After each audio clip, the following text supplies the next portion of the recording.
नमस्कार मंडळी, welcome back to speak English with Aishwarya, जिकडे आपण खूपच सोप्या पद्धतीतून मराठीमधून इंग्लिश शिकत असतो। आजच्या व्हिडिओमध्ये आपण अशा विषयावर चर्चा करणार आहोत जो तुमच्यापैकी बरेच जण रिलेट करू शकतील। इंग्रजी कळतं, सगळं समजतं, पण बोलायला गेलं की सगळं चुकतं आणि बोलायलाच मुळात कॉन्फिडन्स येत नाही, आम्ही जरा घाबरतो। तर इंग्रजी मंडळी ही एक जागतिक भाषा आहे जी जगभरात मोठ्या प्रमाणावर बोलली जाते आणि समजली जाते, पण बऱ्याच लोकांना भाषा चांगली समजत असली तरी त्यांना ती आत्मविश्वासाने कॉन्फिडेंटली बोलणं खूपच कठीण वाटतं।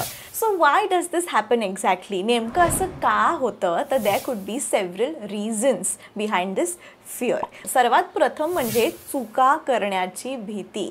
अनेकांना आधीच भीती वाटते की मी ग्रामर चुकीचं बोलेन, व्याकरणाच्या चुका करेन किंवा बोलताना चुकीचे शब्द वापरेन, ज्यामुळे बोलायलाच आधीच आपल्याला लाज वाटते।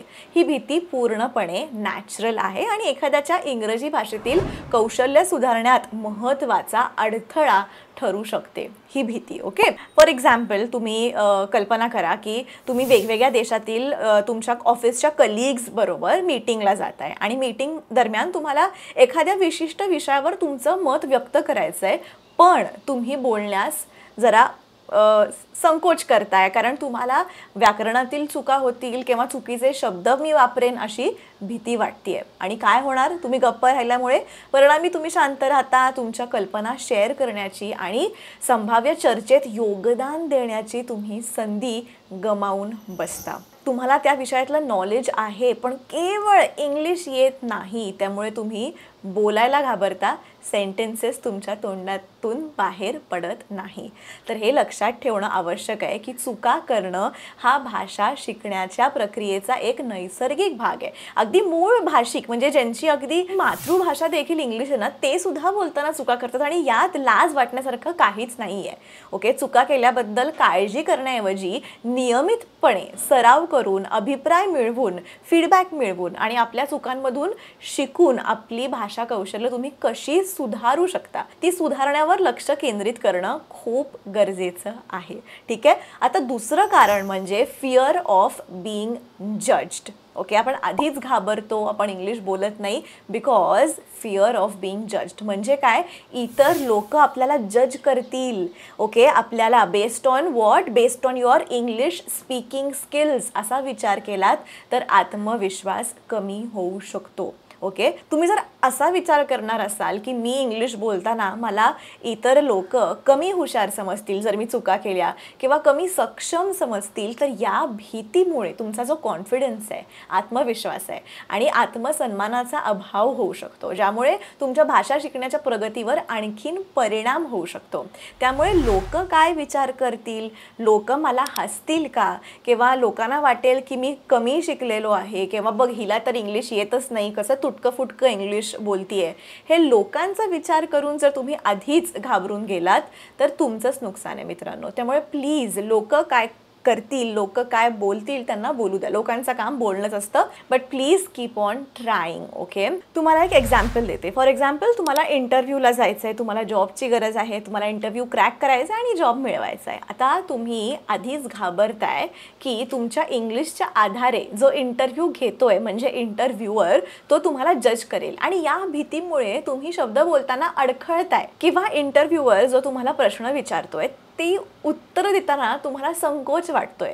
ती नीट तुम्हाला जर का 50 इंग्लिश शब्द येत आहेत पण ती 50 शब्द पण तुम्ही तिकडे जाऊन नाही बोलू शकत, just because fear of being judged.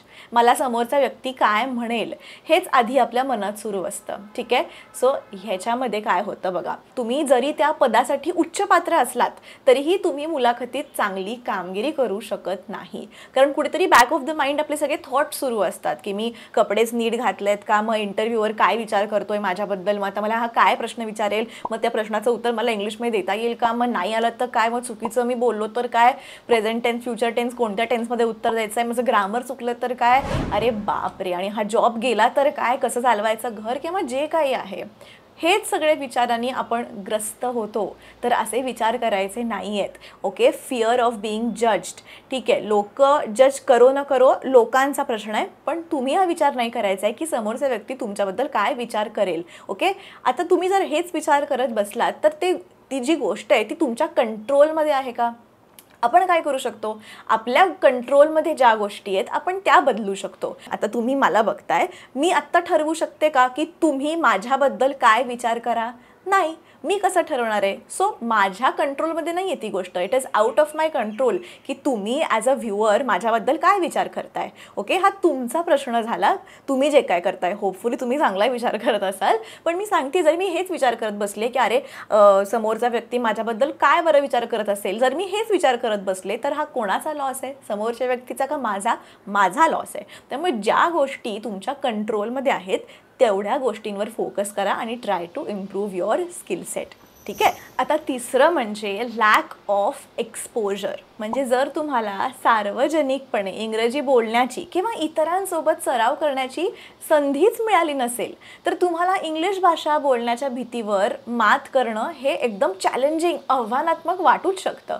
तुम्ही शाळेत भाषेचा अभ्यास केला, आपल्याला स्कूलमध्ये सब्जेक्ट असतोच इंग्लिश, ठीक आहे, सेमी इंग्लिश किंवा तुम्ही स्वतः जर इंग्लिश भाषा शिकली असेल, पण लक्ष द्या, तुम्हाला ती प्रॅक्टिकल जीवनात वास्तविक जीवनात वापरण्याची संधी कधीच मिळाली नसेल तर काय होणार आहे?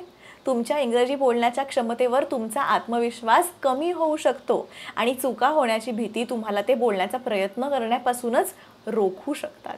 पण आता मग या भीतीवर मात करण्यासाठी काय करता येईल बरं? तर काही टिप्स मी तुम्हाला शेअर करू शकते. Firstly, practice and practice. The more you practice speaking English, the more confident you will become. म्हणजे काय, तर तुम्ही इंग्रजी बोलण्याचा जितका सराव कराल तितका तुमचा आत्मविश्वास वाढणार आहे. म्हणून आपण शक्य तितक्या इंग्रजी बोलण्याचा सराव करण्याचा जाणीवपूर्वक प्रयत्न करण्याचा निर्णय घ्या. ठीक आहे, असं नाही आहे की मी आज बोलेन उद्या बोलेन. मेक इट अ पॉईंट की अच्छा आज मी एवढं तरी इंग्लिश बोलणार, आज मी 7 ते 8 कोणाला पण भेटेन, काही करेन, तेव्हा मी इंग्लिशच बोलणार.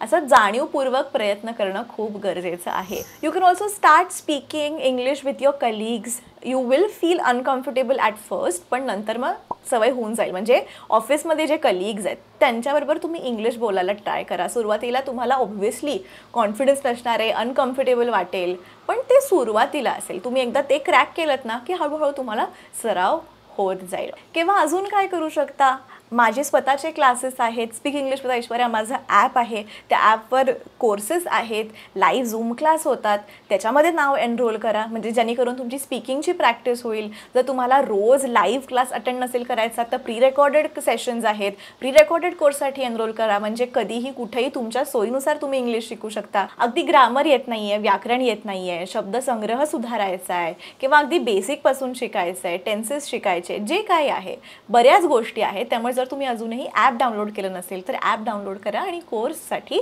नाव रजिस्टर करा. या सगळ्या गोष्टी जर तुम्ही करत राहिलात ना, जर तुम्ही फोर्सफुली इंग्लिश बोलताय, ठरवून इंग्लिश बोलताय की मला बोलायचंच आहे, मला प्रॅक्टिस करायचीच आहे, तर कालांतराने काय होईल, इंग्रजी बोलण्याचा तुमचा आत्मविश्वास वाढत असल्याचं तुमच्याच लक्षात येऊ लागेल. तुम्हाला over the time you will start to notice that your confidence in speaking English is growing. Alright, you will no longer feel as nervous or self conscious when speaking English when you're in public. तुम्ही तुमचे thoughts clearly express करू शकाल. Thoughts, ideas clearly आणि confidently तुम्ही express करू शकाल. You will even start to enjoy speaking English. ठीक आहे, नुसतं इंग्लिश शिकणं हे आपलं पर्पज नाही आहे, पण जे शिकण्याची प्रोसेस आहे ती पण तुम्ही एन्जॉय करायला पाहिजे. आपण लहानपणी मार्कांसाठी शिकायचो, परीक्षा पास व्हायचो, पण ती मज्जा नाही येत बघा. तुम्ही मनापासून मज्जा घेत जर एखादी गोष्ट केली तर ती तुम्हाला लाईफ लॉंग लक्षात राहते. सो इंग्लिशचं पण असंच आहे. तुम्ही जर मनापासून खूप एन्जॉय करत जर भाषा शिकाल तर ती तुमच्या जास्ती चांगली लक्षात राहील. ऑलराईट, आणि तुम्ही एंटायर प्रोसेस एन्जॉय कराल. ओके, आणि हा पॉईंट मी पुन्हा सांगेन, don't be afraid of making mistakes. Making mistakes is a part of the learning process and it's absolutely okay to make mistakes. म्हणजे चुका करण्यास अजिबात घाबरू नका. चुका करणं हा शिकण्याच्या प्रक्रियेचा एक भाग आहे आणि चुका करणं अगदी ठीक आहे, नॅचरल आहे. Thirdly, surround your self with English speakers. ठीक आहे, if you are in an environment where English is spoken regularly, it will become easier for you to speak the language. म्हणजे काय, तर स्वतःला इंग्रजी जे बोलतात त्या लोकांमध्ये वेढून घ्या. जर तुम्ही अशा वातावरणात असाल जिकडे इंग्लिश अगदी नियमितपणे बोलली जाते तर तुमच्यासाठी चांगलंच आहे ना. तुमच्यासाठी भाषा बोलणं अगदी सोपं होऊन जाईल. आधी तुम्हाला कॉन्फिडन्स लो वगैरे वाटेल, पण चांगली गोल्डन ऑपॉर्च्युनिटी आहे. आजूबाजूला जेव्हा सगळे इंग्लिश बोलतात ऑफिसमध्ये, इट इज बेटर की तुम्ही ते शब्द पटकन ग्रॅस्प करू शकाल की या सिच्युएशनमध्ये हे इंग्लिश वाक्य बोलला माझा मॅनेजर, माझा कलिग या सिच्युएशनमध्ये हे वाक्य बोलला. जास्ती इझी जाईल तुम्हाला इंग्लिश शिकायला. And last but not the least, be patient with your self. Learning a new language takes time and it's essential to be patient and persistent. म्हणजे नवीन भाषा शिकण्यासाठी वेळ लागतो आणि त्यासाठी संयम आणि चिकाटी असणं अत्यंत आवश्यक आहे. त्यामुळे स्वतःवर एवढं हार्श नका होऊ किंवा एकदम डिमोटिवेट होऊ नका की काय मला येतच नाही, कधी शिकणार, 30 दिवस झाले, 40 दिवस झाले. Don't be harsh on your self. ठीक आहे, प्रोसेस आहे, वेळ लागणार आहे, ॲक्सेप्ट करा आणि रोज सराव करा. So if you are someone who understands English but is scared of speaking it, don't worry, you are not alone. With practice and persistent, you will be able to speak English confidently in no time. All right, जर तुम्ही खरंच चिकाटीने रोज सराव केलात, all right, अगदी patiently तुम्ही give up नाही केलं, तर नक्की तुम्हाला इंग्लिश बोलता येईल. मला बरेच जण विचारतात, मॅडम 30 दिवसात मी इंग्लिश बोलू शकेन का, 10 दिवसात बोलू शकेन का, 45 दिवसात मी इंग्लिश बोलू शकेन का. तुम्ही इंग्लिश एका दिवसात पण बोलू शकता बघा. ओके, तुम्ही 10 वाक्य इंग्लिशची एका दिवसात पण बोलू शकता. पण ते जे तुम्हाला फ्लुएन्सी हवी आहे ना इंग्लिश बोलण्यामध्ये, कधी येईल फ्लुएन्सी, रोज प्रॅक्टिस करायला पाहिजे. मग जर तुम्ही ठरवलं की मी 30 दिवस इंग्लिश बोलणार, ओके, आणि त्यानंतर तुम्ही डायरेक्ट 6 महिन्यानंतर इंग्लिश बोलत, तर तुम्हाला काही आठवणार नाही आहे. त्यामुळे रोज थोडं थोडं करायचं आहे. एकदम एका दिवशी 1 तास मी इंग्लिशचा अभ्यास केला, मग दुसऱ्या दिवशी नाही केला, मग तिसऱ्या दिवशी 5 मिनटं केला, मग चौथ्या दिवशी 15 मिनटं केला. असं करण्याच्या ऐवजी थोडीशी कन्सिस्टन्सी ठेवा. तुम्हाला माहिती आहे तुमचं रुटीन काय आहे, तुमच्या रुटीनप्रमाणे सेट करा की मी मंडे टू फ्रायडे मी रोज 15 मिनटं डेडिकेट करेन इंग्लिश शिकण्यासाठी. तुम्हाला अर्धा तास देता आला तर उत्तम, 1 तास देता आला तर अतिउत्तम. तुमच्या रुटीननुसार तुम्ही टाईम सेट करा and be consistent. All right, the more you practice, the better you will get at it. I hope तुम्हाला ज्या मी गोष्टी सांगितल्या त्या थोड्याशा तुम्ही रिलेट करू शकला असाल तर खूपच छान, मला खूप बरं वाटेल.